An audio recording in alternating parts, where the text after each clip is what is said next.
महाकुंभ, महाजाम और अब कल फिर से महास्नान। क्या प्लान है प्रयागराज को लेकर? सरकार कैसे सख्त हो गई है? बड़े बड़े अधिकारी सड़क पर उतर आए। क्यों उतर रहे हैं आपको पता है? क्योंकि भारी जाम है। एक एक तस्वीर दिखाएंगे आपको। आप परेशान बिल्कुल मत होइए। आपके लिए ही इंतजाम किए जा रहे हैं कि आप भी जाइए और संगम में आस्था की डुबकी लगाकर आइए। नमस्कार, मैं हूं ज्ञानेंद्र तिवारी और आप देख रहे हैं विस्तार न्यूज पर आपका अपना शो सीधे मुद्दे की बात। सीधे मुद्दे की बात में मैं आपको क्या दिखाता हूं? हर दिन आपको देश, मध्य प्रदेश और छत्तीसगढ़ की वो सभी जरूरी खबरें दिखाता हूं जिसको आप देखना चाहते हैं, जानना चाहते हैं, समझना चाहते हैं। और महाकुंभ की खबर तो इसलिए मैं आपको रोज दिखाता हूं क्योंकि आप प्लान कर रहे हैं महाकुंभ जाने का। अगर प्लान कर रहे हैं तो इस पूरी खबर को विस्तार से देखिएगा। महाकुंभ का हर दिन विश्लेषण विस्तार से इसीलिए करता हूं क्योंकि ये चैनल आपका अपना चैनल है। लेकिन पूरी खबर दिखाने से पहले मैं आपको सबसे पहले ये बताता हूं कि आज कौन कौन सी खबर है जो आप देखने वाले हैं। तो चलिए मैं आपको बता देता हूं कि वो कौन सी खबर है जो आप देखने वाले हैं। आज सबसे पहले शुरुआत फिर महाकुंभ की तस्वीरों से करेंगे। क्यों करेंगे आप जान रहे हैं। महाकुंभ को लेकर महाप्लान तैयार हो गया है। महाकुंभ में नया ट्रैफिक प्लान तैयार हो गया है और इस बार 13 फरवरी तक वाहनों की नो एंट्री कर दी गई है। मतलब अगर आप गाड़ी लेकर जाना चाहते हैं तो रुक जाइए। और क्या क्या प्लान बनाया गया है सरकार ने आपके लिए? क्या प्लान बनाया है ताकि आप आए और आराम से संगम में डुबकी लगा पाएं? विस्तार से आज बात महाकुंभ की फिर से करेंगे। कल मैंने आपको बताया था कि कहां जाम लगा है, किस रास्ते से आपको नहीं जाना है। दूसरी खबर पर किस पर बात करेंगे? दूसरी खबर में बात करेंगे मध्य प्रदेश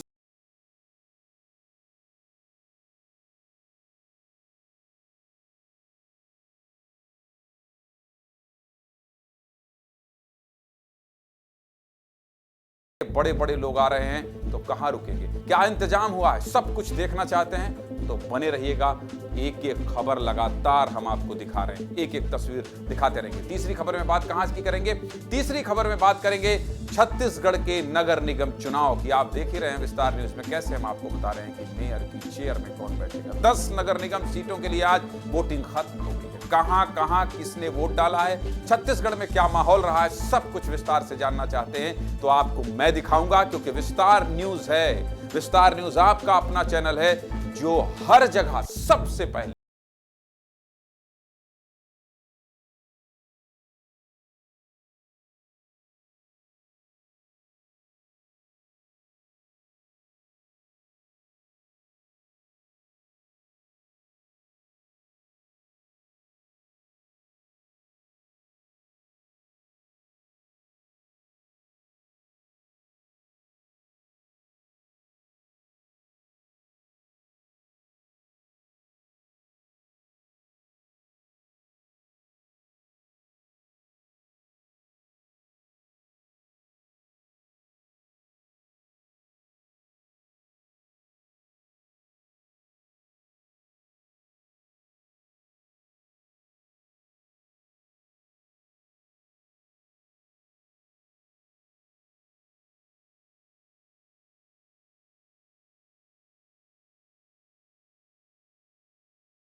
प्रयागराज पहुंचकर ड्यूटी ज्वाइन करने को कह दिया गया है कि भाई पहुंचिए, मोर्चा संभालिए। प्रयागराज में महाजाम से निपटने के लिए और क्या क्या प्लान तैयार किया गया है, इस रिपोर्ट में देख लीजिए। इसके बाद विस्तार से विश्लेषण।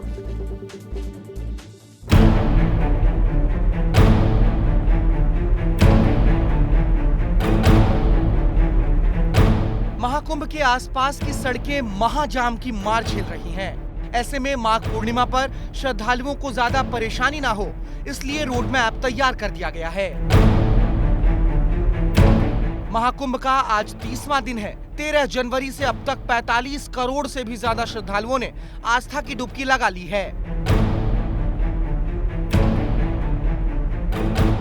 संगम में जबरदस्त भीड़ है।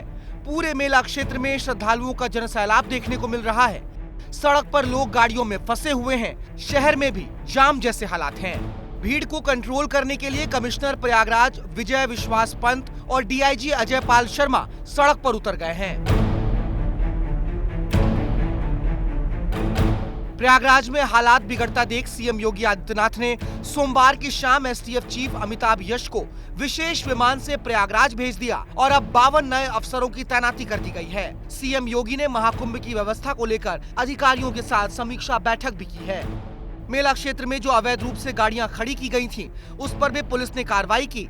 इतना ही नहीं, सिर्फ 10 फरवरी को ही ऐसे अवैध तौर पर पार्क किए गए 329 गाड़ियों पर पुलिस ने कार्रवाई की और कार्रवाई करते हुए 4,38,000 रुपए का चालान काटा है। महाकुंभ में व्यवस्था सुचारू रूप से चलती रहे, इसलिए योगी सरकार ने महा प्लान तैयार कर लिया है।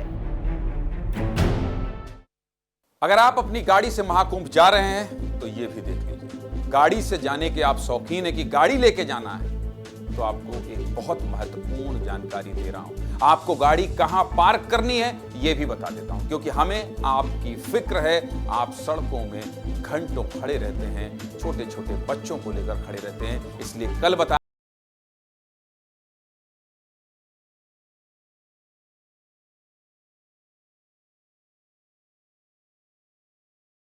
कहां खड़ी करनी है। चीनी मिल पार्किंग, पूरे सूरदास पार्किंग गारापुर रोड और समया माई मंदिर कछार पार्किंग, इनमें अपनी गाड़ियां पार्क करनी चाहिए। इतने विस्तार से कोई आपको नहीं बताएगा। आप जाने वाले हैं तो कहां गाड़ी रोकना। ऐसे ही अगर आप वाराणसी से आ रहे हैं, मतलब बिहार, बंगाल, झारखंड से आने वाले यात्री इसी रास्ते आएंगे, तो आप अपनी गाड़ियां कहां पार्क करेंगे ये भी बता देता हूं। महुआ बाग थाना Jhusi parking, Saraswati parking Jhusi, railway station, Nageshwar मंदिर पार्किंग, ज्ञान गंगा घाट, छतनाग पार्किंग में आपको गाड़ियां खड़ी करना है, ताकि आपको परेशानी ना हो अगर आप गाड़ी लेके पहुंच रहे हैं। और जो गाड़ियां मिर्जापुर से आने वाली हैं, उन्हें Deorakh Uparhar parking, tent city parking, Madnua Mawaiya Omaxe city parking, Gajia parking में गाड़ी पार्क करना है। समझ गए आप?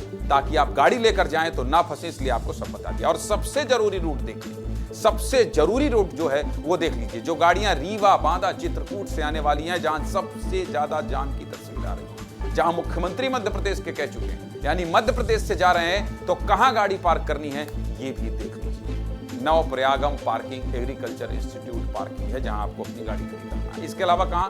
महेवा पूर्व पश्चिम पार्किंग और मीरखपुर कछार पार्किंग है, जहां आपको अपनी गाड़ी खड़ी करना है। कानपुर कौशाम्बी से आने वाले वाहन कहां खड़े होंगे? Kali extension parking, Allahabad degree college मैदान, दधी कांतो मैदान पार्किंग में खड़ी करनी होगी आपको अपनी गाड़ी। अब आपको एक रास्ता और बता देता हूं, क्योंकि इस रास्ते में भी बहुत घंटों जाम लग रहा है। लखनऊ प्रतापगढ़ से आने वाली गाड़ियों को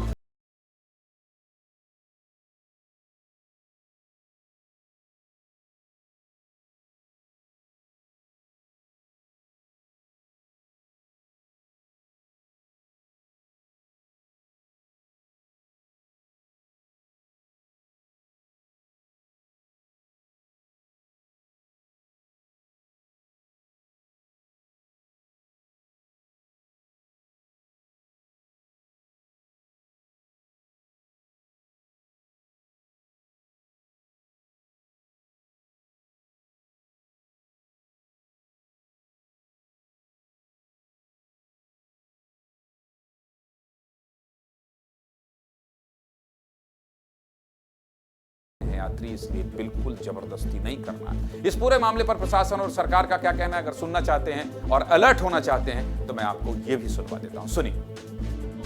हमारे लिए ट्रैफिक जरूर एक चैलेंज रहा है, और बीच में कुछ फेजेस में जैसे वीकेंड्स में भी बहुत भारी संख्या में वाहन का आगमन यहाँ पर हुआ था।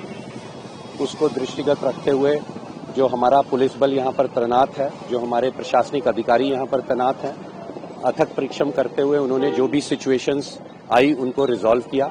अभी आप देखेंगे कि बहुत सुगम तरीके से यातायात यहाँ पे चल रहा है।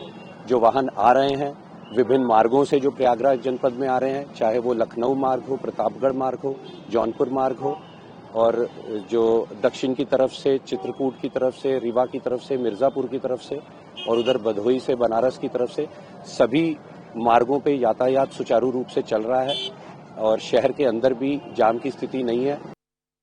ये हाल सिर्फ सड़क का ही नहीं है, जो ट्रेनें प्रयागराज की तरफ आ रही हैं वो भी खचाखच भरी हुई है, भयंकर भीड़ है। कई जगह तो ट्रेनों में तोड़-फोड़ भी की गई है। ये भी नहीं करना है। आप किसका नुकसान पहुंचा रहे हैं? आप अपने देश की संपत्ति को ही तो नुकसान पहुंचा रहे हैं। महाकुंभ की वजह से कैसे रेल जाम हो गया है, इस रिपोर्ट में देख लीजिए। इसके बाद आगे महाकुंभ से जुड़ी और जानकारी आपको बताऊंगा। देखिए,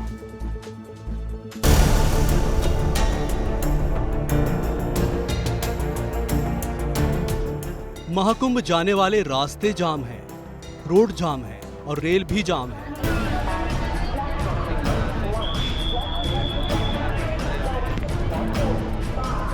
बिहार से लेकर यूपी तक, एमपी से लेकर महाराष्ट्र तक जो भी ट्रेन प्रयागराज जा रही है उसमें खचाखच भीड़ देखने को मिल रही है। एसी से लेकर सभी बोगियां जनरल ही बन गई है, जिसको जहां जगह मिल रही है चढ़े जा रहा है। एमपी के कटनी, मैहर और सतना से आई ये तस्वीरें देखिए। स्टेशन पर भारी भीड़ है, ट्रेन भी यात्रियों से भरी हुई है। कोच से लेकर बाथरूम तक जिसको जहां जगह मिल रही है बैठा हुआ है। बस जुनून है कैसे भी महाकुंभ पहुंच जाए और आस्था की डुबकी लगा ले। प्रयागराज में स्नान करने स्टेशनों पर भारी भीड़ जो है वह पहुंच रही है। आप देख सकते हैं स्टेशन का हाल, कि स्टेशन का हाल क्या है। लगातार दिन पर दिन जो भीड़ है वह इतनी बढ़ते जा रही है कि पुलिस व्यवस्था भी यहाँ पर लगाई गई है। भीड़ कैसी है? बहुत सारी भीड़ है, 1-2 दिन लग गए आने में। कहाँ से आ रहे हैं? चीना से। आप देख सकते हैं खचाखच भीड़ भरी हुई है यहाँ पर, और पुलिसकर्मी भी अपनी सेवाएं देते हुए नजर आ रहे हैं। कोतवाली थाना जो है उसके पुलिसकर्मी भी यहाँ पर लगे हुए हैं। आप देखेंगे कि मैहर स्टेशन में हम हैं इस वक्त मौजूद, और आप मेरे पीछे देखेंगे कि उस तरह की भीड़ और उस तरह का क्राउड आपको देखने को नहीं मिलेगा। हालांकि क्राउड में कंट्रोल हो गया है और आज कहीं ना कहीं राहत की सांस जरूर है। आज कहीं ना कहीं वो व्यवस्थाएं बन चुकी हैं और कहीं ना कहीं लोगों का कहीं ना कहीं फुटफॉल भी कम है, तो लोग कम यात्रा कर रहे हैं, क्योंकि तमाम सूचनाएं मीडिया के द्वारा हैं कि लोग कम से कम जाएं और कहीं ना कहीं सुरक्षात्मक जो चीज़ें हैं सुरक्षा के हिसाब से जाएं, लोग जबरदस्ती और जल्दबाजी ना करें। हम सतना रेलवे स्टेशन पे मौजूद हैं। रेलवे स्टेशन के 2 नंबर 3 नंबर प्लेटफॉर्म में मौजूद हैं और आप देख पा रहे हैं कि यह सारी जितनी भीड़ है, ये जो क्राउड है, ये प्रयागराज जाने वाला क्राउड है और यहाँ पर लाखों की संख्या में यात्री हैं, जिसकी वजह से ना सिर्फ रेलवे पुलिस बल्कि जिला बल भी यहाँ पर मौजूद है और लगातार यात्रियों को समझाइश दे रहे हैं कि आप आने वाली ट्रेनों से थोड़ा सा दूरी बना के रखें, या यूँ कहूँ कि पटरी से थोड़ा सा दूरी बना के रखें। तो आप देख पा रहे हैं कि अभी कुंभ स्पेशल ट्रेन आई है और इसमें चढ़ने के लिए सभी यात्री आतुर हैं और इसी के द्वारा जो है तो अभी जो प्लेटफॉर्म नंबर 3 पे लाखों की भीड़ मैं कहूँ तो। बिहार में तो यात्री उग्र हो गए। मधुबनी में यात्रियों ने एसी कोच का विंडो ही तोड़ दिया, अंदर बैठी महिलाओं को चोट भी आई। ऐसे ही कुछ तस्वीरें बिहार के समस्तीपुर से भी आई हैं। यहाँ भी मेला स्पेशल ट्रेन पर पथराव किया गया। रोड जाम हो गया है, रेल जाम हो गया है, सड़कें भर गई।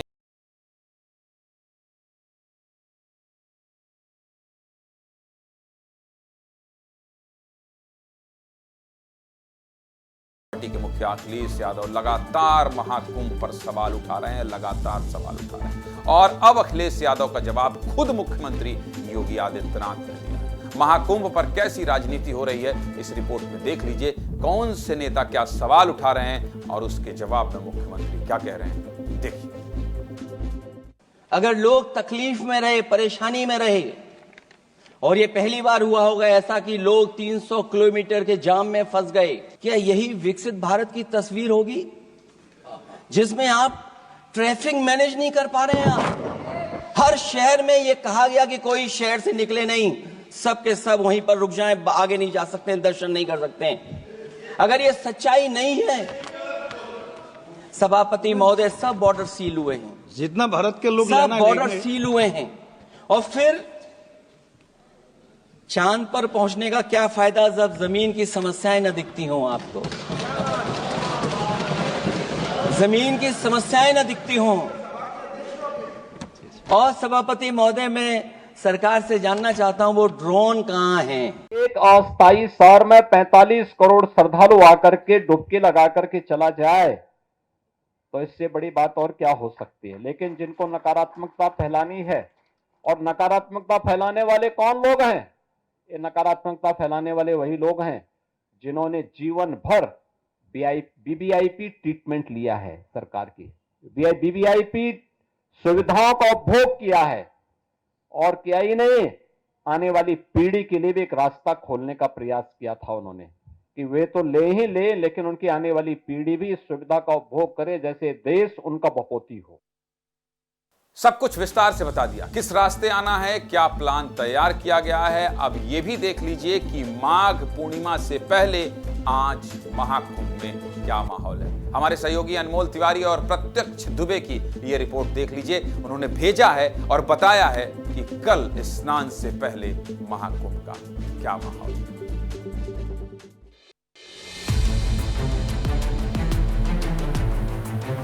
हिंदू होने का सर्टिफिकेट अब शंकराचार्य मठ से बटेगा। बिल्कुल बटेगा, आखिर हिंदू होने का सर्टिफिकेट कौन देगा।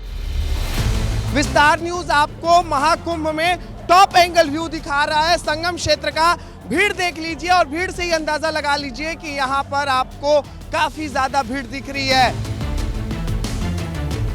माघी पूर्णिमा का स्नान आते ही लोगों की भीड़ बढ़ने लगी है। देखिए, इस वक्त मैं संगम से ही सटे एक घाट पे मौजूद हूँ और ये घाट देखिए आपको पूरा लोगों से भरा हुआ नजर आ रहा है। खचाखच यहाँ पर लोगों की भीड़ है। ये संगम नोज का घाट नहीं है, ये दूसरा घाट है, लेकिन यहाँ भी देखिए लोगों का आपको खचाखच भीड़ भरा हुआ नजर आएगा। महाकुंभ में भीड़ को देखते हुए वन वे व्यवस्था लागू कर दी गई है। एक पांटून पुल जाने का है संगम, दूसरा पांटून पुल संगम से बाहर आने का है। ये व्यवस्था इसलिए की गई है ताकि भीड़ जो है इकट्ठा ना हो और प्रशासन को जो है भीड़ संभालने में दिक्कत न हो। पूरे महाकुंभ मेला क्षेत्र में देखिए हेलीकॉप्टर के जरिए नजर रखा जा रहा है। चप्पे चप्पे पर हेलीकॉप्टर के जरिए प्रशासन नजर रख रहा है। आप देख रहे हैं ये जो पांटून पुल है, इस पांटून पुल को आप देखिए, ये संगम से सटा हुआ है और इसको पार करके ही लोग जो है संगम में आते हैं। ये पहले वीवीआईपी के लिए आरक्षित था पांटून पुल, इसको बंद कर रखा गया था और ऐसे ही कई पांटून पुल थे जो वीवीआईपी लोगों के लिए आरक्षित करके रखा गया था। यहाँ पर आम लोगों का मूवमेंट बंद था, लेकिन माघी पूर्णिमा को देखते हुए जब लोगों की भीड़ बढ़ने लगी है तब अतिरिक्त पांटून पुल जो है वो खोल दिए गए हैं।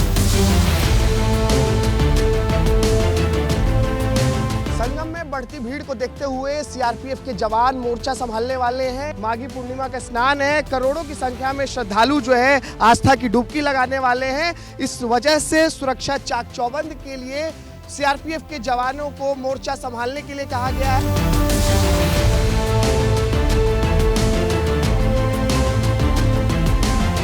बहुत सुंदर तैयारी, बहुत अच्छी तैयारी। कहाँ से आई हैं? उड़ीसा जगन्नाथपुरी से। क्या खास नजर आ रहा है? पहले भी आप कुंभ में आई हैं? नहीं, पहली बार आई। पहली बार है, कैसा अनुभव है? बहुत अच्छा अनुभव हो रहा है।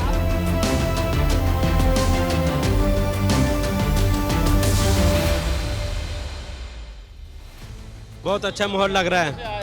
क्या बोल रहे हैं? मोदी जी का क्षेत्र में से हम आ रहे हैं, मणिनगर है ना उसका। तो इस बार मोदी जी ने, योगी जी ने व्यवस्थाएं, अरे बहुत बढ़िया है।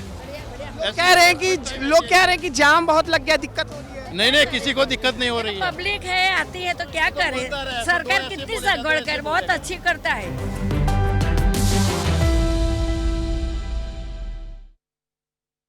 यकीन मानिए, आपसे जुड़ी खबर है, आपसे जुड़ी खबर है।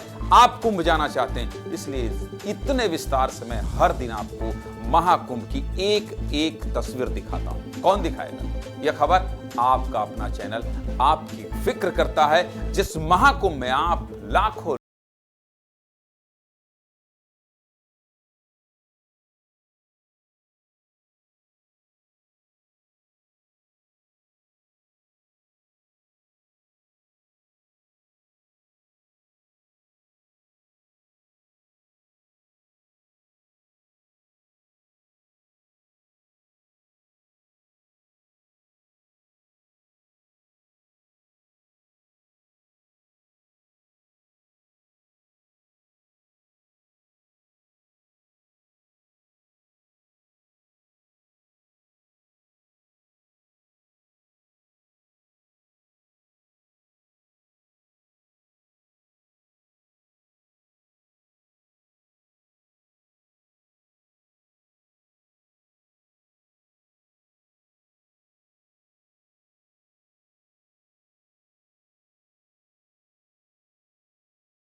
खुद मुख्यमंत्री डॉक्टर मोहन यादव कुछ कह रहे हैं, सुन लीजिए, फिर आगे विस्तार से बात करते हैं। सुनिए क्या कह रहे हैं मुख्यमंत्री। और अब तो ग्लोबल इन्वेस्टर समिट 56 के बाद पहली बार भोपाल में हो रही, भोपाल दुल्हन की तरह सज रहा है। हमको एहसास हो रहा है, हमको लग रहा है कि हाँ, भोपाल हमारा राजा भोज का भोपाल, अतीत का वो गौरवशाली पक्ष जिसके माध्यम से दुनिया में इसकी पहचान थी, मध्य प्रदेश की पहचान थी। तो दुनिया का कौन सा बड़ा से बड़ा उद्योगपति जो भोपाल नहीं आना चाह रहा है?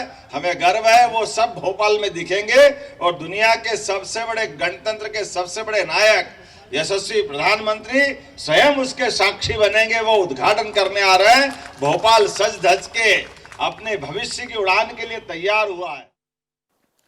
ये तो थी बात भोपाल को सजाने की, लेकिन इतने बड़े बड़े मेहमानों को भोपाल आना है तो सबसे ज्यादा लोड रहने वाला है भोपाल एयरपोर्ट पर, क्योंकि सब बड़े लोग हैं, एयरपोर्ट से ही आएंगे, कोई सड़क के रास्ते तो आएगा। समिट के एक दिन पहले से लेकर समिट वाले दिन तक कई फ्लाइट्स और चार्टर्ड प्लेन भोपाल में उतरेंगे, भोपाल एयरपोर्ट पर। इसके लिए भोपाल एयरपोर्ट पर क्या तैयारी की गई है, रिपोर्ट देखिए।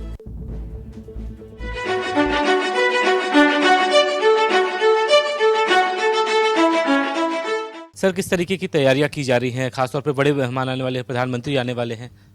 क्योंकि एयरपोर्ट में पूरी तैयारियां हैं और जो भी, क्योंकि भोपाल एयरपोर्ट 24 घंटे के लिए ऑलरेडी 1 अक्टूबर से ओपन हो गया है, तो जो भी नॉन शेड्यूल ऑपरेशंस होते हैं, जिसका भी होगा उसकी पूरी यहाँ पे फैसिलिटेट किया जाएगा उनको। और इंटरनेशनल अगर चार्टर्ड आते हैं उसके लिए व्यवस्थाएं हैं, ऑलरेडी कस्टम और इमिग्रेशन की भी फैसिलिटीज उपलब्ध रहेगी। अगर कोई डायरेक्ट चार्टर्ड आते हैं इंटरनेशनल, उसकी सुविधाएं हैं और अन्य चार्टर्ड जितने भी हैं उनकी पूरी सुविधाएं हैं। ऑलरेडी भोपाल एयरपोर्ट में 40 मूवमेंट पर डे हैं, 20 फ्लाइट्स आने की और 20 फ्लाइट जाने की है, उसमें बाकी लोग भी आ सकते हैं। ट्रैफिक को लेकर कोई प्लानिंग की जा रही है? क्योंकि ये कहा जा रहा है 30 से 40 एयरक्राफ्ट 23, 24, 25 कुल मिला के 70 से 80 चार्टर्ड लैंड होंगे, तो इसमें यहाँ पर रुकने की कोई व्यवस्था, किसी तरह की कोई नई प्लानिंग बनाई गई है? नहीं, कुछ इसमें ऑलरेडी जो पार्किंग की व्यवस्थाएं यहाँ पे उनमें पार्क किया जाएगा। बाकी जो इस टाइप के होंगे तो आसपास के जो एयरपोर्ट्स होंगे, अगर यहाँ की कैपेसिटी कम पड़ती है, अन्य एयरपोर्ट में उनको ड्रॉप करने के बाद उनको भेजा जाएगा। इसके बाद वापस आके कर लेंगे, तो कोई इसमें किसी प्रकार की दिक्कतें नहीं आएंगी। यह तो थी बात मेहमानों के आने से लेकर उनके स्वागत तक की, लेकिन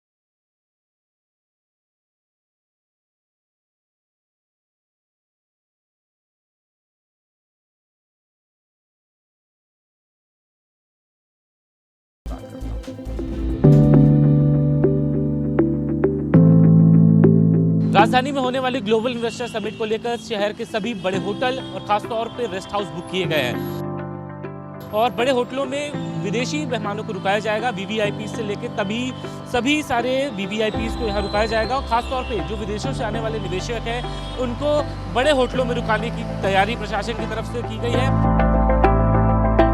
करीब भोपाल में 10,000 से अधिक होटल के रूम बुक किए गए हैं। इसके अलावा सरकारी रेस्ट हाउस को भी सरकार ने हैंडओवर अभी तक किसी को नहीं किया है, क्योंकि वहां पे वीवीआईपी मेहमान रुकेंगे।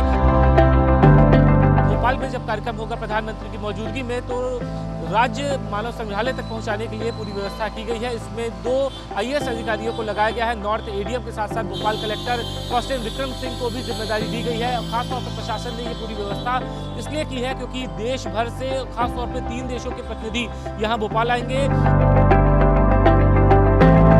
विदेश की बात कर ली जाए तो मुख्यमंत्री जब विदेश गए थे तो करीब 1000 से अधिक उद्योगपतियों ने मध्य प्रदेश में निवेश करने को लेकर सहमति दी थी। वो मेहमान 24 और 25 फरवरी को भोपाल में रहेंगे और प्रधानमंत्री नरेंद्र मोदी के सामने MOU साइन करेंगे। एक्चुअली ये बहुत ही बड़ा ग्लोबल इन्वेस्टर समिट हमारे यहाँ प्लान हो रहा है भोपाल में, तो अच्छी अपॉर्चुनिटीज़ हैं हमें को सभी को सर्व करने के लिए। जो भी बड़े इंडस्ट्रियल्स आएंगे और सभी बिजनेसमैन आएंगे तो उनके लिए हम रेडी चल रहे हैं सारी तैयारी करके होटल्स के लिए। हमारे यहाँ टोटल 56 रूम्स हैं।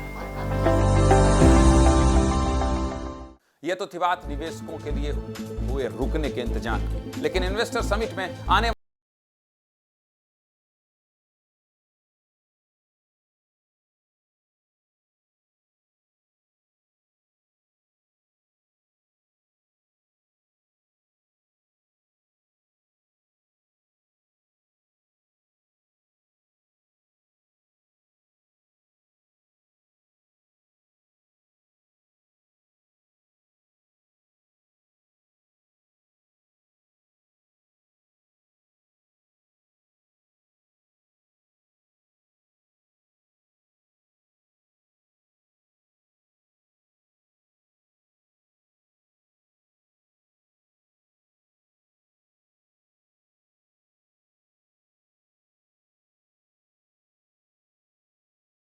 महाकुंभ है।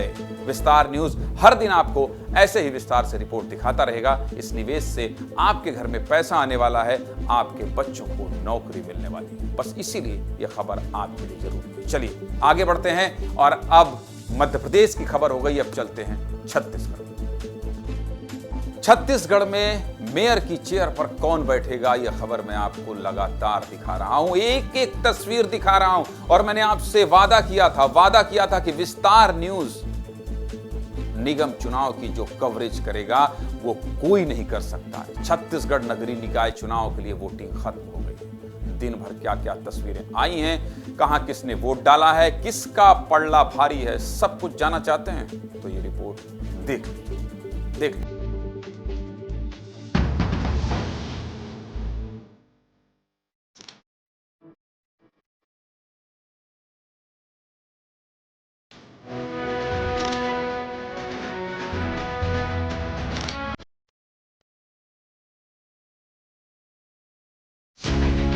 छत्तीसगढ़ में निकाय चुनाव, बीजेपी की ट्रिपल इंजन या कांग्रेस का कमबैक। छत्तीसगढ़ में नगरीय निकाय चुनाव के लिए मतदान पूरा हो गया। सुबह 8 बजे से लेकर शाम 5 बजे तक मतदाताओं ने अपने वार्ड के नजदीकी पोलिंग बूथ पर जाकर वोट डाले। इसके साथ ही प्रशासन ने मतदान करने की सभी तैयारियां अच्छे से पूरी की है, जिससे पूरे प्रदेश में शांतिपूर्ण तरीके से मतदान हुआ। वहीं नक्सल प्रभावित इलाकों में चुनाव संपन्न करने की पूरी जिम्मेदारी सुरक्षा बलों को दी गई थी। छत्तीसगढ़ के नगरीय निकाय चुनाव की पूरी जानकारी ग्राफिक्स के जरिए जान लीजिए। छत्तीसगढ़ में नगरीय निकायों के 10 नगरपालिक निगम हैं, 49 नगरपालिका परिषद और 114 नगर पंचायतों में मतदान हुआ है, जिसके लिए 5,970 मतदान केंद्र बनाए गए थे, जिसमें से 1531 संवेदनशील और 132 अति संवेदनशील मतदान केंद्र बनाए गए थे, जहां बड़ी संख्या में सुरक्षा कर्मियों की तैनात की गई थी। इस बार कुल 44,74,269 मतदाता वोटर लिस्ट में है, जिसमें 22,525 पुरुष मतदाता और 22,73,232 महिला मतदाताओं के साथ 512 अन्य मतदाता भी शामिल है। यानी कि इस बार पुरुष मतदाता की तुलना में महिला मतदाता ज्यादा हैं। ईवीएम के जरिए जनता ने महापौर, अध्यक्ष और पार्षद पद के लिए मतदान किया है। मतदान के बाद 15 फरवरी को मतगणना होगी, जिसमें 10 निगम के कुल 79 मेयर प्रत्याशी और 1889 पार्षद प्रत्याशियों की किस्मत का फैसला होगा। इस दौरान वोटिंग को लेकर मतदाताओं में उत्साह नजर आया। वोटिंग के दौरान मतदाता केंद्रों पर लंबी लाइनें देखने को मिली। निकाय चुनाव को लेकर सीएम विष्णुदेव साय क्या कह रहे हैं, जरा सुन लीजिए। बहुत अच्छी स्थिति है। मैंने पूरे प्रदेश के नगरीय निकाय क्षेत्रों का भ्रमण किया है और 13 महीने में जो हमारी सरकार ने वहाँ विकास के काम किए हैं उनका लोकार्पण, भूमि पूजन किए हैं और 13 महीने में जो मोदी की गारंटी के कामों को सरकार ने पूरा किया है उसका भी अच्छा प्रतिसाद जनता में है और भरपूर आशीर्वाद नगरीय निकाय के चुनाव में और त्रिस्तरीय पंचायती राज के चुनाव में मिलेगा।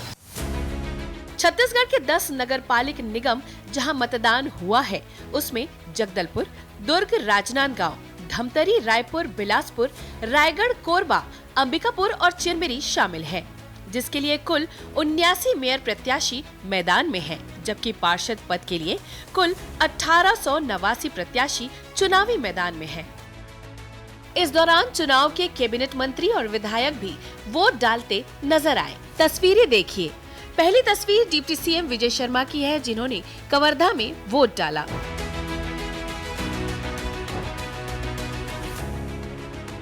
दूसरी रायगढ़ की है, जहां वित्त मंत्री ओपी चौधरी ने मतदान किया। तीसरी तस्वीर रायपुर की है, जहां विधायक पुरंदर मिश्रा मतदान करने पहुंचे। पुरंदर मिश्रा अपनी पत्नी के साथ ऑटो रिक्शा से मतदान करने पहुंचे थे। चौथी बेमेतरा विधायक दीपेश साहू की है, जिन्होंने लाइन लगाकर अपनी बारी का इंतजार करते हुए वोट डाला। वहीं पांचवी तस्वीर जांजगीर चांपा की है, जहां विधायक व्यास कश्यप बुलेट से मतदान केंद्र पहुंचे और मतदान किया। वहीं छठी तस्वीर कैबिनेट मंत्री लक्ष्मी राजवाड़े की है, जिन्होंने मतदान केंद्र पर जाकर जायजा लिया। ऐसे में क्या कह रहे हैं कैबिनेट मंत्री और विधायक, सुन लीजिए।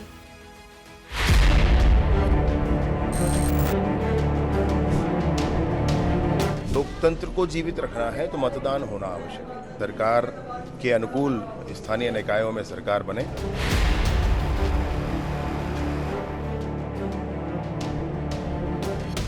पाँच साल से अधिक विकास केवल 1 साल के अंदर महसूस किया है, इसलिए छत्तीसगढ़ की जनता जनार्दन विकास की राजनीति को, सुशासन की प्रक्रिया को आगे बढ़ाने के लिए अपना वोट करेगी।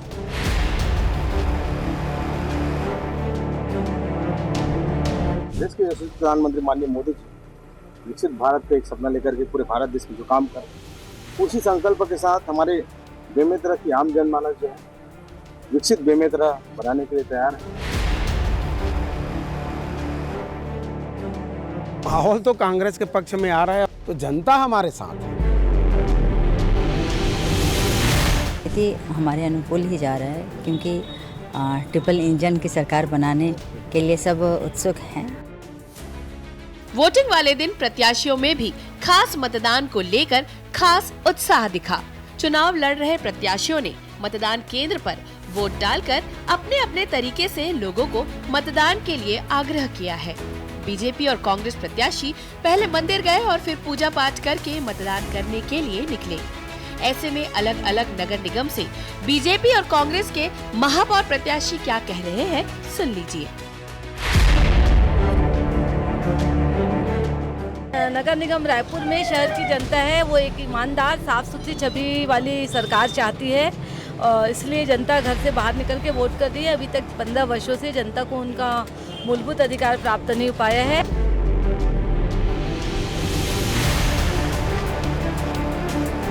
पूरी तरह आश्वस्त हूँ, जनता का प्यार मिला है और हमारे कार्यकर्ता दिन रात एक किए हैं। उनकी सफलता का वही है, एक बार फिर से महापौर कांग्रेस का बनने जा रहा है। हमारी जनता ने बहुत मुस्कुराहट के साथ में और बहुत आत्मीयता के साथ में ग्रहण किया है। मुझे पूरा उम्मीद है कि हमारी सरकार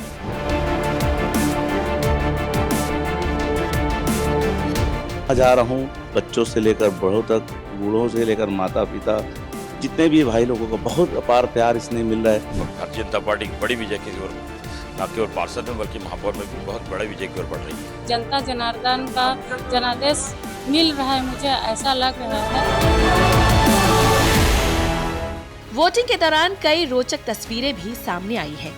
सख्ती से जहां नगरीय निकाय चुनाव में अलग नजारा दिखा। नगर पंचायत चंद्रपुर में दुल्हन लाने से पहले युवक ने मतदान केंद्र पहुंचकर मतदान किया। वहीं चिरमिरी में 105 साल की रामप्यारी बाई भी मतदान करने पहुंची, जो छत्तीसगढ़ की सबसे उम्रदराज वोटर बनी। इन सब के बीच नगर पंचायत के क्षेत्रों में जबरदस्त वोटिंग देखने को मिली। युवाओं ने मतदान में बढ़ चढ़कर हिस्सा लिया और पहली बार वोटिंग करने वाले युवाओं में भी एक नई उमंग नजर आई। इस चुनाव में सभी प्रत्याशियों ने खूब मेहनत किया है। ऐसे में अब मतदाता किसके साथ है, मतगणना के बाद जल्द ही यह भी पता चल जाएगा। ब्यूरो रिपोर्ट, विस्तार न्यूज। वोटिंग की हर तस्वीर सबसे पहले विस्तार न्यूज ने दिखाई। 15 फरवरी को सबसे तेज नतीजे भी। आपके शहर का मेयर कौन बन रहा है, मेयर की चेयर पर कौन बैठ रहा है, अगर जानना चाहते हैं तो विस्तार न्यूज लगा लीजिएगा।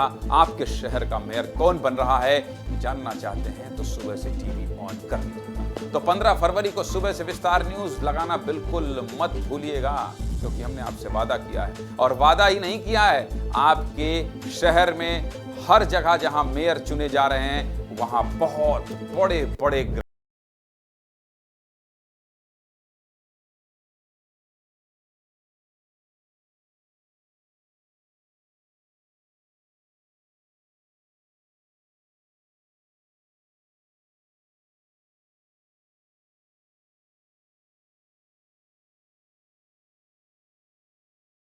में की हर तस्वीर सबसे पहले आपको विस्तार न्यूज दिखाता है। बीजापुर में 31 नक्सली मारे गए। जहां 31 नक्सलियों का खात्मा हुआ है वहां सबसे पहले आपका अपना चैनल विस्तार न्यूज ही पहुंचा है, क्योंकि हम आपको किसी भी तस्वीर से दूर नहीं रखना चाहते। 31 नक्सलियों के खात्मे का जिंदा सबूत दिखा रहा है विस्तार न्यूज, जिंदा सबूत दिखा रहा है। और हां, जानते हैं जब हमारे सहयोगी नितेश गर्ग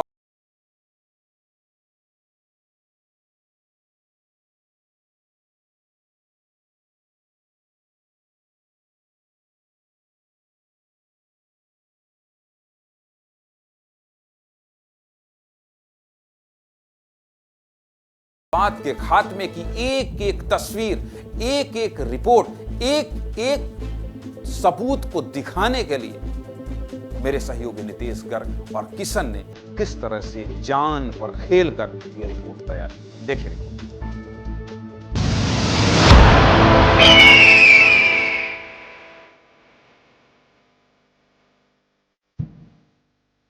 नमस्कार, मेरा नाम है नितेश गर्ग और आप देख रहे हैं विस्तार न्यूज, आपका अपना चैनल। 31 नक्सलियों को जवानों ने मार गिराया है। 31 नक्सलियों को जहां मार गिराया है जवानों ने, वहां जवान एक कहानी छोड़कर आए हैं शौर्य और साहस की। उसी कहानी को लेने जा रहा हूं अपने सहयोगी किशन साहू के साथ। इंद्रावती टाइगर रिजर्व जा रहा हूं। ऐसी नदियों को, ऐसे नालों को, ऐसी सड़कों को पार करके इंद्रावती टाइगर रिजर्व में मौजूद गांव बड़े काकलेर जा रहा हूं, ताकि आपको बता सकूं कि जहां जवानों ने नक्सलियों को निस्तनाबूद किया है, जहां 31 नक्सलियों को जवानों ने मारा है, वो जगह कैसी है, जवानों के शौर्य पराक्रम के निशान कैसे हैं, और 2 जो बहादुर जवान शहीद हुए हैं उनके रक्त का कतरा कतरा कैसे इस जंगल को सुर्ख कर रहा है इस जंगल को, और अपने शौर्य की गाथा लिख रहा है, नक्सलियों के खात्मे की इबारत लिख रहा है। नमस्कार, वही कहानी लेने जा रहा हूं। जब हम बड़े कांकलेर जा रहे हैं तो रास्ते में हमें ये दिखाई दिया। इन स्मारकों को देखिए, इन्हें कहा जाता है माओवादियों के स्मारक, नक्सल स्मारक। 3 स्मारक यहाँ बने हुए दिखाई दे रहे हैं। बीच वाले स्मारक में एक तस्वीर लगी हुई है और नीचे लिखा हुआ है भारत के क्रांतिकारी आंदोलन के नेता, भाकपा माओवादी के केंद्रीय कमेटी पोलित ब्यूरो सदस्य कामरेड आनंद ऑब्लिक दूला दादा, आनंद उर्फ दूला दादा ककम सुदर्शन अमर रहे। भारत की कायराना पार्टी कम्युनिस्ट पार्टी माओवादी, शहादत 31 मई 2023।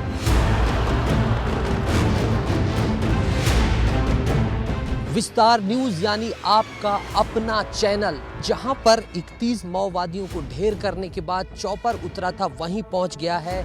मैं और मेरे सहयोगी किशन साहू जो है यहां पर पहुंच गए हैं। और आप ये देखिए, ये वही एरिया है जहां पर चौपर उतरा था। और देखिए, ये पेड़ जो कटे हुए आपको दिख रहे होंगे, ये पेड़ कटा है, ये पेड़ कटा है, ये पेड़ कटा है, ये पेड़ कटा है। ये सब पेड़ क्यों काटे गए थे? ताकि यहाँ पर वायुसेना का चौपर उतर जाए। ये पेड़ कटा है।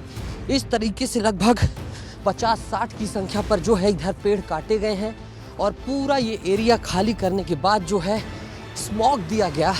हेलीकॉप्टर को सिंबल देने के लिए जो है यहीं पर स्मॉग छोड़ा गया।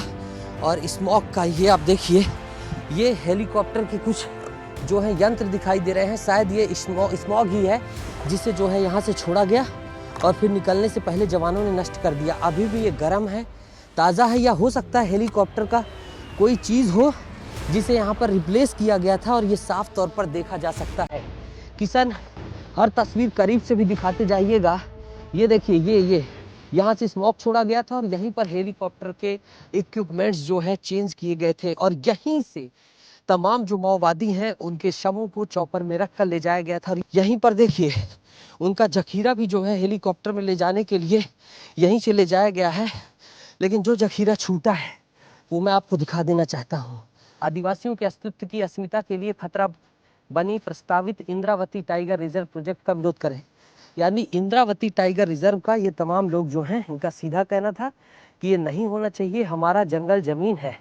और ये देखिए यहाँ पर जो है तमाम जो इनके जो लड़ाते हैं इन सभी के जो है यहाँ पर बाकायदा एक पुस्तिका छपी हुई है। ये एक वर्दी आपको काली दिखाई दे रही होगी, काली वर्दी मतलब कोई बड़ा जो है यहाँ पर माओवादी की ये वर्दी है। और इस वर्दी को जो है जवान जब चौपर से जा रहे थे तो यहीं छूट गई। और एक डायरी मिली है। मैं फिर बड़ी जिम्मेदारी से कह रहा हूँ, भारत का पहला चैनल है जो इस अंचल में आया है। ध्यान दीजिएगा, भारत का पहला चैनल आपको दिखा रहा है। आदरणीय पशपुल डॉक्टर भैया नमस्ते। ये किसी की डायरी है और इसमें जो है तमाम चीज़ें लिखी गई थी और ये हिसाब किताब भी था जो है। ये देखिए गुणा घटाना ये जो है सीखने के लिए लिखा गया है। और यहीं पर जो है पैसे की भी जो है मांग है कहीं ना कहीं। 578000 टंडन एक केसन इंजीनियर सिंचाई विभाग से पैसे लेने हैं। ये तमाम जो चीज़ें हैं। इसके बाद देखिए सीएन मालपुरी नाट्य मंच, ये सब उनकी जो है शाखाएं हैं। ये तमाम चीज़ें दी हुई हैं। इसके बाद जो है भारत सरकार का संविधान कमेटी 46 दिन तक संविधान राशनिक 2 साल 11 महीने। ये देखिए कॉन्स्टिट्यूशन ऑफ इंडिया तक का अध्ययन कराया जाता है। किशन ज़रा दिखाइए, कॉन्स्टिट्यूशन ऑफ इंडिया का भी जो है अध्ययन कराया जाता है, वो भी इसमें दिया गया है। भारत सरकार का संविधान कब बना? भारत सरकार का संविधान जो है 46 दिन तक रही। संविधान बनाने में 2 साल 11 महीने 18 दिन लगे। संविधान सभा का जो है खर्च 63,60,029 रुपए का आया। 26 जनवरी 1950 से भारत का संविधान लागू हुआ। आंगनवाड़ी केंद्र 52,000 हैं। इसके बाद 2018 तमाम जो है ये कॉन्स्टिट्यूशन का भी नॉलेज दिया जा रहा था।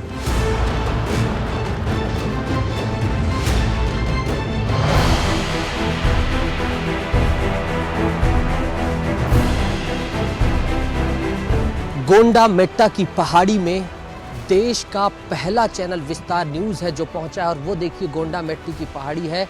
इसे कहा जाता है पहाड़ियों का राजा, बस्तर का राजा है ये पहाड़। और यहाँ पर इंद्रावती नदी मेरे पीछे है। किशन अब इस साइड आप आ जाइए। और इंद्रावती के ऊपर एक ये जो पहाड़ी है गोंडा मेट्टा की पहाड़ी, वहीं मैं हूँ और यहीं पर मुठभेड़ हुई थी। सबसे पहला निशान यहाँ से दिखाऊंगा। ये किशन दिखाइए, ये दिखाइए, आइए किशन ये दिखाइए। ये गोली, ये बिल्कुल गोली आप देखिए जिसको भरमार कहते हैं। और ये गोली जो है यहाँ से फायरिंग की गई थी, खोखा यहाँ से फायर किया गया था। इसके बाद जो है ये बैटल चलता है। इसके बाद जो है यहाँ पर बैटल चलता है। जवान जो है चारों तरफ से आते हैं और उधर नीचे की दिशा में नक्सली भागते हैं। यहाँ पर कैंप था, ट्रेनिंग सेंटर था।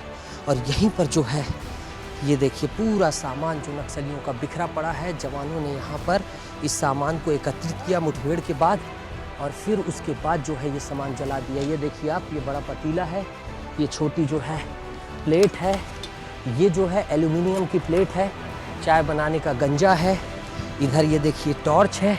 बहुत सारा जो यहाँ पर हथियार मिले थे वो ले गए जवान, लेकिन ये सब जो है यहाँ पर जो छूटा उससे जला गए। ये देखिए ये जो होते हैं टूथपेस्ट है, ये करेला, टमाटर, ये सारी सब्जियां हैं। ये फ़ोन चार्ज करने के लिए। और ये देखिए ये जो है ब्लास्ट करने के लिए जो है एक्सप्लोसिव जो बिछाया जाता है उसको ब्लास्ट करने के लिए जो हाँ पिन है, जो बैटरी लगाने के लिए डेटोनेटर को ट्रिगर करने के लिए ये यहाँ पर है। इसके साथ ही आप सारा सामान देखिए। ये हो सकता है किसी डिवाइस के डेटोनेटर या समथिंग कुछ हो जिसे यहाँ पर जो है रखा गया था नक्सलियों द्वारा, उनको भी जो है जला दिया गया। इनके दैनिक दिनचर्या का सामान है, तेल, साबुन, कंघी, निरमा, तमाम चीज़ें आप देखिए इधर हैं। और सबसे बड़ी बात कि यहीं पर जो है कैंपिंग की गई थी नक्सलियों के द्वारा और फिर उस कैंपिंग को ध्वस्त करते हुए जवानों ने यहाँ पर सारा सामान इकट्ठा किया और उसे जला दिया। ये साबुन है।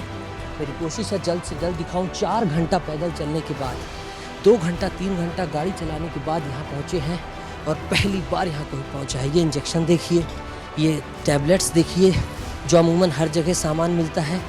ये जो है ये इंजेक्शन की जो क्लिप होती हैं वो है, ये इंजेक्शन्स हैं। ये अमृत नमक जो पिछली बार भी मैं वहाँ गया था और मैंने दिखाया था, ये अमृत नमक गरियाबंद में भी मिला था और यहाँ भी जो शासकीय निःशुल्क नमक मिलता है वो पाया गया है। इंजेक्शन्स पाए गए हैं, ये तमाम चीज़ें पाई गई हैं। ये देखिए, ये दर्द का इंजेक्शन, दर्द तेज़ बुखार का इंजेक्शन होता है। नक्सलियों के खेमे में साथ में डॉक्टर भी चलते हैं उनके, जो सब सीख के रखते हैं। और ये देखिए थर्मोफोब, ये पीराहारी है यानी कि दर्द को हरता है और ये यहाँ पर मिला है। ये इंजेक्शन्स हैं। ये पतीला जो है जल गया है काफ़ी, ये पतीला है। ये पूरा सामान यहाँ पर जो है आप देख सकते हैं मिला है। और देखिए जब इस सामान पर आग लगाई गई तो चूँकि पत्ते सूखे हैं, पत्ते सूखे किसान ऊपर दिखाइए, इसलिए ये आग जो है इस पूरी पहाड़ी में, जो ये पहाड़ी फैली है इसमें आग फैल गई। चूँकि ये पथरीला एरिया है, पेड़ दूर दूर तक हैं, पत्ते बिखरे हुए हैं और जब जवानों ने हमला किया होगा तो ऐसी आशंका है कि माओवादी दूसरी तरफ भागे, लेकिन फिर भी जवानों ने जो है फायर खोला। और ये देखिए गोलियों के निशान, बुलेट मार्क्स आप देख रहे होंगे। चूँकि ये चट्टानें ज़्यादा हैं, पहाड़ कम है, इसलिए पेड़ों पर जो है चट्टानें ज़्यादा हैं, पेड़ कम हैं, इसलिए मार्किंग आपको ज़्यादा डेंस नहीं दिखाई देगी। बुलेट्स की rare of the rarest marking दिखाई देगी, उसे भी हमने खोज निकाला। और ये देखिए गोलियों के निशान साफ तौर पर देखे जा सकते हैं। हमारी कोशिश है कि और जो है पेड़ों की तरफ हम देखें। और दूसरी हमें साइट मिल गई है जहाँ पर ऑपरेशन हुआ है। किसान आ जाइए, इसी बीच जब हम कवर कर रहे हैं, सतर्कता से आइएगा, सुरक्षित आइएगा। इस पूरी पहाड़ी में जो है यहीं पर मुठभेड़ हुई थी और ये हम पहुँच गए हैं। ये जहाँ दूसरी मुठभेड़ हुई थी, जहाँ दूसरा कैंप था, क्योंकि ज़्यादा से ज़्यादा संख्या में नक्सली थे। और इधर पर जो है ये देखिए दूसरा बैटल ग्राउंड में दिखा रहा हूँ, इसी पहाड़ी पर दूसरी जगह जहाँ कैंपिंग थी। और यहाँ भी देखिए तमाम, ये देखिए ये तार होगी, ये जो जली हुई दिखाई दे रही है ये नमक हो गया। ये मेरे पैरों के नीचे तार है और वही चीज़ें, प्लेट वगैरह सारी चीज़ें। और ये देखिए बुलेट मार्क्स, मैं जो कह रहा था कि मैं ढूंढूंगा और आपके लिए विस्तार न्यूज़ आपका अपना चैनल है। 4 घंटे पैदल चलना पड़ा, 4 घंटे गाड़ी चलानी पड़ी, रायपुर से 1000 किलोमीटर आने पड़ा, लेकिन आपके प्रति कमिटमेंट से हम आए। और ये देखिए आप साफ तौर पर बुलेट का मार्क दिखाई दे रहा होगा, ये थाली है। और ये देखिए इस टिफ़िन को हम छूने की कोशिश नहीं करेंगे, इसमें कुछ भी हो सकता है, इसीलिए शायद जवानों ने भी नहीं छुआ। और ये देखिए टिफ़िन भी जो है साफ तौर पर देखा जा सकता है, कई बार इसमें टिफ़िन बम जो है इम्पोज होते हैं, इसीलिए जवानों ने भी इसे नहीं छुआ। और ये देखिए इधर जो है खाने पीने का सामान, वही जो धनिया पाउडर। और ये आप सोच रहे होंगे कि ये क्या है, जियोमेट्री बॉक्स का क्या काम भला? जियोमेट्री बॉक्स का काम है इसी में बैठकर मैप के सहारे, जो आप प्रकार, पेंसिल, ये सब चीज़ें बचपन में देखते थे, उसी से डिस्टेंस, लेंथ, सारी चीज़ें जो है नापी जाती हैं। इसीलिए ऐसे उपकरण भी नक्सलियों के द्वारा रखे जाते हैं। और ये देखिए ये पूरा ये वायर देखिए, इन वायरों के जरिए जो है सर्किट बनाना, अपने डिवाइसेस को चार्ज करना, अपने वायरलेस डिवाइस को, वॉकी टॉकी को, इन सभी चीज़ों को चार्ज करने का काम जो है किया जाता था। और ये आप दूसरी साइड देख सकते हैं। किसान इससे सतर्क होकर ये बुलेट मार्क दिखाइएगा। ये देखिए धातु का टुकड़ा अभी भी इसमें। ओ माय गॉड, इधर तो एक्सप्लोसिव हुआ है, धमाके के हैं यहाँ पर। किसान टिफ़िन से दूर रहिएगा, टिफ़िन से दूर रहिएगा। ये देखिए एक्सप्लोसिव का टुकड़ा है, ये टुकड़ा आप देख सकते हैं। यानी यहाँ पर या तो बीजीएल दागा गया या कुछ हुआ। और ये टुकड़ा साफ तौर पर देखा जा सकता है, इधर पेड़ में फंसा हुआ है। एक्सप्लोसिव में जो है धातु के टुकड़े रहते हैं, तमाम चीज़ें रहती हैं। यहाँ पर जो है धातु का टुकड़ा भी मिला है। तो यहाँ समझ में आता है कि ये देखिए किसान और आगे आइए, ये और कोर बैटल ग्राउंड था। ये चप्पल देखी जा सकती साफ तौर पर, यहीं किसी नक्सली को ढेर किया गया होगा। खून के निशान मैं फिर से दोहरा दूँ यहाँ बहुत रहे होंगे, लेकिन इसलिए अब नहीं दिख रहा है क्योंकि ये सूखे पत्तों की पूरी पहाड़ी है और इस पहाड़ी पर जब आग लगाई गई तब जो है तमाम सूखे जो है पत्ते जल गए और उनके साथ जो तमाम अन्य चीज़ें थी वो भी जल गई। इस तरीके से इस खड़ी पहाड़ी में देखिए, किसान दूर से दिखाइए तब समझ में आएगा कि कितना क्रिटिकल ऑपरेशन था। इन चट्टानों को आप संभल कर आइए और दिखाइए कि कितना क्रिटिकल ऑपरेशन था। और यहाँ पर पूरी पहाड़ी में जो है इस ऑपरेशन को अंजाम दिया गया। इस पूरी ऑपरेशन को जवानों के द्वारा किया गया। और देखिए हर तरफ जिस तरफ भी जो है माओवादी भागे मूवमेंट किए, चारों तरफ से जो है इस पहाड़ी को घेर लिया गया था। न्यू टेक्नोलॉजी का उपयोग किया जा रहा है, तमाम नए ये देखिए, जब मैं कह रहा हूँ किसान दिखाइए, मैं क्यों कह रहा हूँ एक्सप्लोसिव हुआ, दिखाया ना वहाँ धातु का टुकड़ा। और ये भी देखिए, ये देखिए इतनी बड़ी चट्टान दरक गई। क्यों दरकी?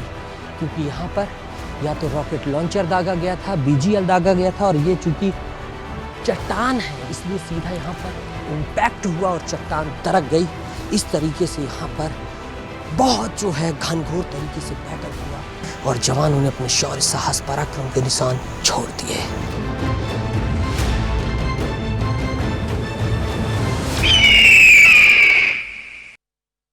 ये रिपोर्ट सिर्फ और सिर्फ आपको विस्तार न्यूज ही दिखा पाएगा, ये भी मैं आपसे वादा करता हूं। और जब मैं वादा करता हूं तो मैं दावा भी करता हूं। हमारे सहयोगी आपके लिए मीलों पैदल चलते हैं, उन जंगलों में जाते हैं जहां नक्सलवाद के खात्मे की गाथा लिखी जा रही है। यकीन मानिए हर तस्वीर विस्तार न्यूज दिखाता रहा है और दिखाता रहेगा। आज बस इतना ही, मुझे इजाजत दीजिए। और हां, प्रयागराज कुंभ का सबसे बड़ा स्नान जो बचा है उसकी एक एक तस्वीर देखना है और इसी तरह से प्रयागराज का हर अपडेट जानना है तो आप विस्तार न्यूज के साथ बने रहिए। फिलहाल मुझे इजाजत दीजिए।